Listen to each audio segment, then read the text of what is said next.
Рейд Булайга талышындагы Мончодон башталды. Мончонун карызы 55 000 сомго жеткен. Инспекторлордун айтымында Мончонун администраторуна буга чейин карызын төлөө боюнча эскертүүлөр берилген.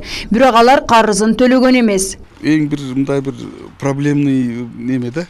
Дайым ушу жакшы төлөнбөй, канча эскертүүлөргө, канча немелерге карабастан жакшы төлөшпөйт да. Же кандай кылып, андан кийин буларды азыр өткөндө 2 ай 3 ай болду.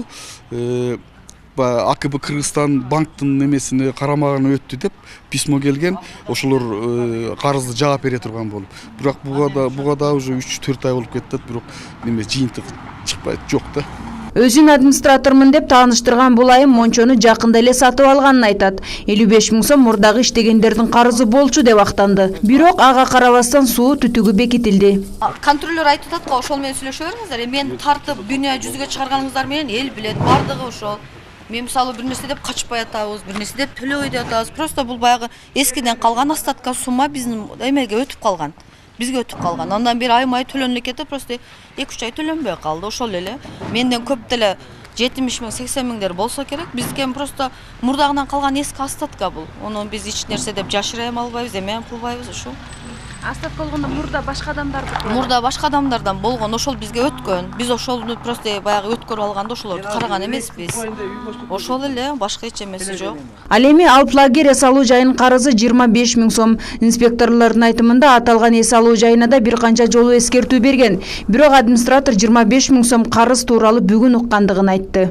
Жок, буга чейин эскертип берген жок.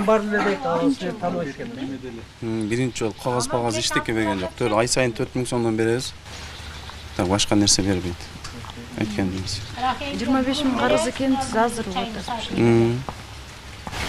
Бирок эс алуу жайынын суусу өчүрүлгөн жок. Алар суу канал ишканасынын жетекчилери менен байланышып, өз ара келишим түзгөндөй болду. Азыр бул абоненттин администратору менен сүйлөшүп келиштик.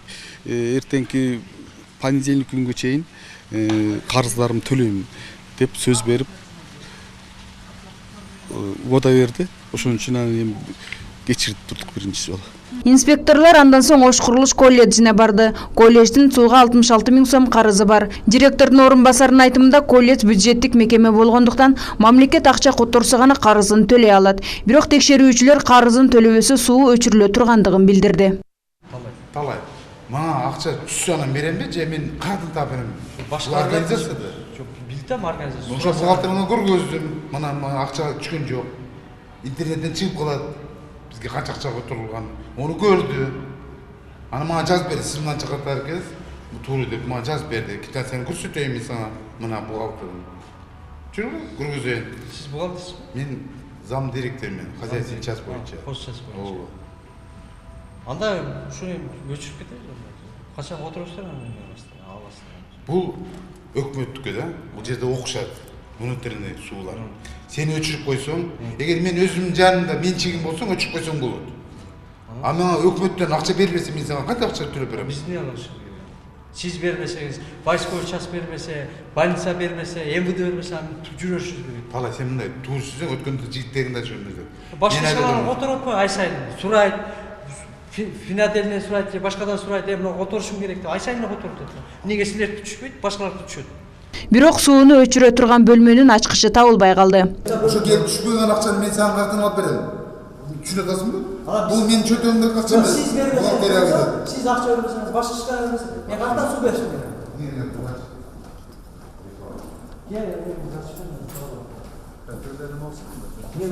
Ош шаары боюнча абоненттердин саны 250 000. Шаар тургундарынын сууга болгон дебитордук карызы 30 миллион сомдон ашкан. Карыз көп болгондуктан аталган ишкананын 500 кызматкери айлык акы ала албай түйшүк тартууда. Мына 1 айдан бери күнүгө массалык маалымат каражаттары аркылуу же болбосо өзүбүздүн кызматкерлер менен күнүгө рейдтерди, түшүндүрүү иштерин жүргүзүп жатабыз. Мына 2017-жылда 1 айдан кийин жыл аягы болуп жатат. Ошого дебитордук карыздарды кескин кыскартуу боюнча Ош шаарынын мэри Айтмамат Тентебаевичтин дагы личный контролунда буйругу бар. Кескин кыскартып, дебитордук карыздарды азайтуу боюнча бүгүнкү күндө жумуш алып барып жатабыз. Өзүңүздөр көргөндөй, мына банялар, автомойка, кафе, ресторан иштеткендердин карыздары болсо эскертүүлөр берилген буга чейин. бүгүнкү күндө ошол эскертүүлөрдү алган ишкана болобу, үй болобу төлөбөй аткан болсо өчүрүп андан сырткары сотко берүү иштери жүрүп жатат. Рейд 31 декабрга чейин уланат. Карызын төлөбөгөн абоненттердин суусу өчүрүлөт. Феруза Ашымбаева, Талгат Акылбек уулу, жаңылыктар.